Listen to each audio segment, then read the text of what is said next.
When you're over 60, life doesn't just slow down. It begins to whisper truths you once didn't want to hear. You start noticing changes, not just in your body, but in how people show up or don't. That tight-knit circle of support you thought would always be there, it begins to shift. Your children get busy, your old friends drift into their own worlds. You find yourself staring out a window longer than expected, asking, if not them, then who do I lean on now? It's a painful realization, but it's also a turning point. The truth? After 60, your deepest security doesn't come from the people around you. It comes from what you build within yourself. This video isn't about giving up on others. It's about waking up to the support systems that never leave you. The ones that don't flake, don't disappoint, and don't disappear when life gets hard. If you're watching and this resonates, this feeling of wanting something steadier, more grounded, then stay. Because the 6 pillars we're about to share might just change how you see your later years forever. This isn't just senior advice. It's elderly wisdom forged in reflection, science, and truth. And if this message touches something in you, whether it's hope or even a bit of regret, consider liking and subscribing. Not for us, but for yourself. Because the more you're informed, the stronger you become. Let's dive into the first 2 pillars. Pillar 1, your financial stability. The support that never leaves. It's not a person, it's not a promise. It's your money and, more importantly, your control over it. In your 60s and 70s, financial independence is no longer a luxury. It's your backbone. Think about Harold, 73. He was generous, always the one to cover dinner, help his kids through college, lend a hand without blinking. But then came a sudden surge. Their plates were full. This is the silent risk of relying on family as your financial safety net. Love doesn't equal financial capacity, and too many seniors discover that too late. Your financial strength isn't about being rich. It's about being prepared, having an emergency fund, understanding where your income comes from and how long it will last, minimizing unnecessary debt, diversifying your income streams, even if that just means a small side hobby that brings in extra dollars. Because when you're 68 or 72 and a crisis hits, the last thing you want is to feel like a burden. Or worse, be left waiting on help that might never arrive. Ask yourself honestly, do you have a plan if your medical bills triple overnight? Do you understand your pension or retirement benefits well enough to stretch them long term? Are you avoiding traps like reverse mortgages or high-risk investments marketed to retirees? Your money is more than numbers. It's peace. It's freedom. It's the ability to say yes or no on your own terms. Pillar 2, your physical health, your most loyal companion. No matter how much someone loves you, they can't breathe for you, they can't walk for you, they can't eat clean for you. After 60, your body becomes either your greatest asset or your greatest liability. Take Barbara, 69, widowed and recently diagnosed with type 2 diabetes. She had spent years saying, "I'll take care of myself when I have time." But time ran out faster than she expected. Her energy dipped, her knees ached. Tasks like walking to the mailbox or getting up from the couch took more out of her than they should. Her daughter visited twice a week, but Barbara started realizing twice a week wasn't enough to maintain her independence. It wasn't anyone's fault, it was simply reality. And that's what most people don't tell you about aging. The danger isn't just dying, it's slowly losing your autonomy. The good news? You can reclaim your health, not with drastic changes, but with small, consistent habits. Daily walks. Not far, just enough to remind your muscles they still matter. A basic strength training routine with light weights or resistance bands. Keeping your plate colorful with greens, berries, nuts, whole grains. Prioritizing hydration. Cutting back sugar, not for weight loss, but to protect your heart, brain, and joints. And checkups. Don't skip them. A 15-minute appointment today could save you from a hospital stay next year. The most heartbreaking stories aren't about sudden illness. They're about gradual decline that could have been prevented. Your body has carried you for decades. Don't abandon it now. Because in the quiet moments, when no one's calling, when you're standing alone in your kitchen, your health is the one thing still holding your hand. And no matter how old you are, it's never too late to start again. Pillar 3, your social circle. The company you choose, not the one you inherit. No one tells you how loud silence can get after 60. The phone rings less, friends move, loved ones pass, and the days start blending together, not because you're bored, but because your world got smaller. This is the quiet epidemic of senior life, emotional decline caused by isolation, not always from loneliness, but from the shrinking of meaningful connection. It happened to Doris, 74. After her husband passed, she assumed her children would visit more. At first they did, but then came the busy schedules, the missed calls, the rescheduled Sunday dinners. She waited by the window, her world condensed into the hours between phone calls. Eventually she realized she wasn't being forgotten, but she was being sidelined. And that's when she made a choice. Doris joined a book club at the community center, started going to a gentle yoga class. She called up Ruth, an old friend from church, and they began meeting weekly. She didn't wait for family. She built a circle that wanted to show up. Because here's the truth. Friendships at this age aren't about quantity. They're about emotional nourishment. A coffee chat, a walk with someone who listens, a smile across the aisle at the library. These small interactions are powerful. They literally extend your life. Studies show seniors with regular social engagement live longer, get sick less, and recover faster from stress. And don't limit yourself to people your age. Younger friends can bring energy, older friends can bring wisdom. Online groups, hobby clubs, volunteer work, all are doors to new bonds. You don't need to be popular. You just need to be seen, heard, and valued. Ask yourself, when was the last time you laughed with someone? Not at a screen, but face to face. When was the last time someone checked in on you? Not because they had to, but because they wanted to. Your social circle doesn't have to be inherited. It can be created. And in doing so, you give yourself one of the strongest forms of elderly protection. The kind that shields not just your heart, but your mind. Pillar 4, your sense of purpose, the fire that refuses to go out. What gets you up in the morning? No, really, if today had no obligations, what would make you rise with interest, not just habit? This is the question that saved George, 71, from fading into the background. He was an engineer once, sharp, precise, valued. But after retiring, he found himself drifting.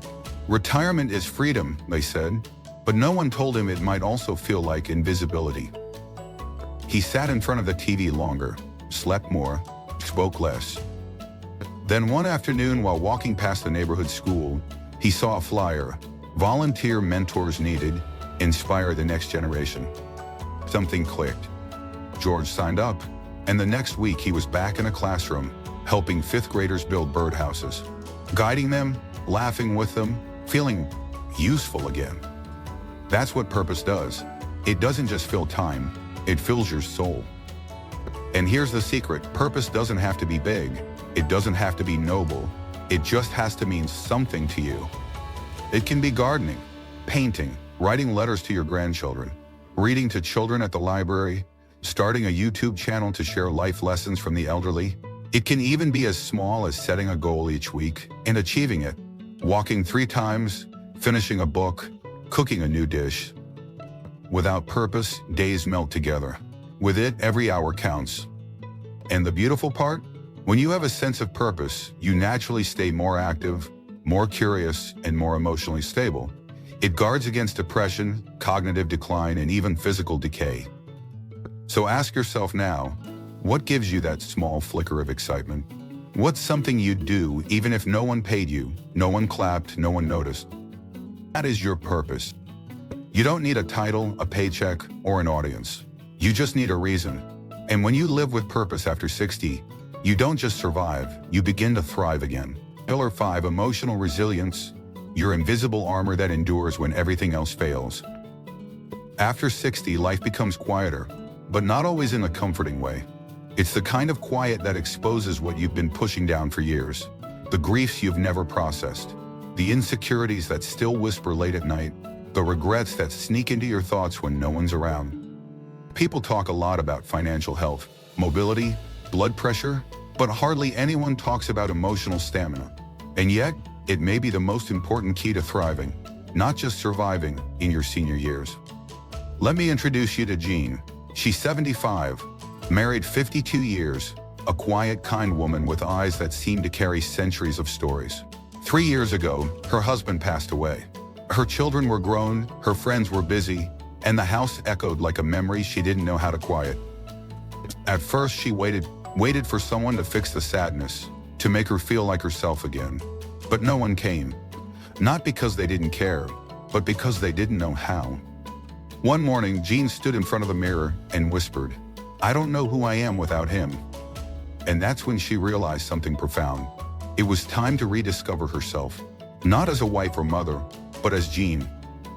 She started small, wrote down 3 things she was grateful for every day. Some days it was as simple as, "The cat sat on my lap." Other days, "I didn't cry this morning." She joined a local painting class not because she was an artist, but because she needed color in her life again. Slowly, brushstroke by brushstroke, she found herself again. That's what emotional resilience looks like. It's not pretending to be strong when you're breaking inside. It's not saying, "I'm fine" when you're falling apart. It's the gentle courage to face your reality without turning away. And research backs it up. Seniors who process their emotions live longer, manage chronic illness better, and experience lower rates of depression and cognitive decline. Why? Because unprocessed pain is like a slow poison. It wears you down from the inside out. You need an outlet. That might be journaling, it might be therapy, prayer, meditation, music, long walks where you let the wind carry away your worries.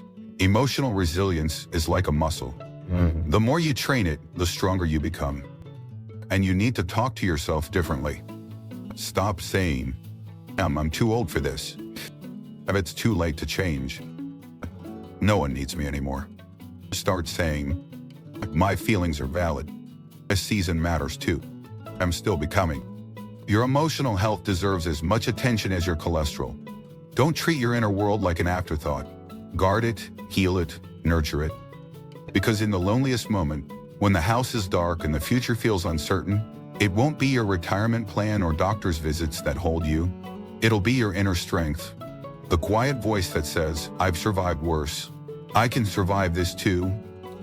Pillar 6, your adaptability, the lifelong skill that keeps you young even when your body ages.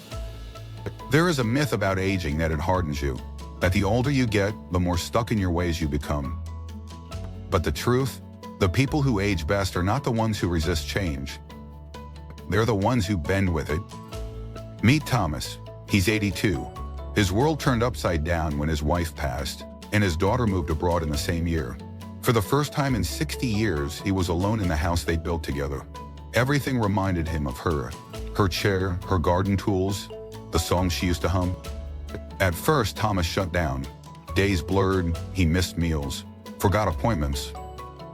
But one night he opened her old laptop and found an email draft she'd written but never sent. It ended with, "Promise me you won't stop living." That line rewarded something in him. He signed up for a beginner's class on digital photography. He bought a used smartphone. He learned how to Zoom, just so he could see his granddaughter's face every Sunday. He started a blog called Late Bloomers, Life After 80, writing short reflections about grief, memory, and rediscovery. Within 6 months, he had 5,000 subscribers. He didn't just survive the change, he grew from it. This is what adaptability offers, resilience with wings. People assume adaptability is about learning new tech, but it's more than that. It's about saying, yes, this is different now, but I'll find a new way. I can grieve what I lost and still move forward. The story isn't over. I still have a page to write.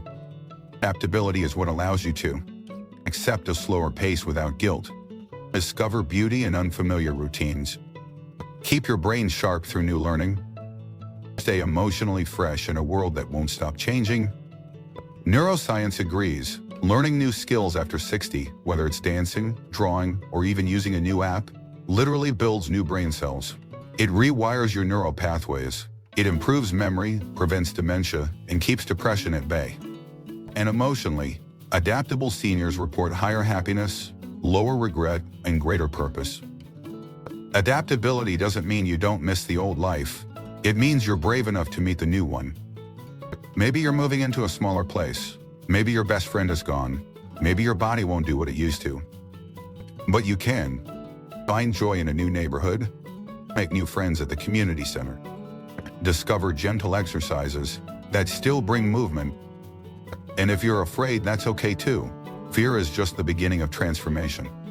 Let me ask you, what are you still doing out of habit, not happiness? What could you let go of that would give you peace? What could you try this month that you've never done before? Your adaptability is not just survival, it's evolution. And when you look back one day at this chapter of your life, you won't remember the losses as much as you'll remember how you rose. How you surprised yourself. How you didn't stay stuck. Final thoughts, the pillars that hold you steady, even when the world shifts beneath you. Somewhere around 60, the world begins to expect less of you. They expect you to slow down, stay home, fade quietly. But they're wrong. 'Cause now is the time to expect more from yourself. Not in hustle, not in proving, but in depth, in clarity, in strength. Let's remember your 6 pillars. 1. Your financial independence, not for luxury, but for dignity. 2. Your physical health, your body, your freedom. 3. Your social circle, chosen connections that fuel, not drain you. 4. Your sense of purpose, a spark that says, I still matter. 5. Your emotional resilience, your quiet warrior. 6. Your adaptability, your power to begin again.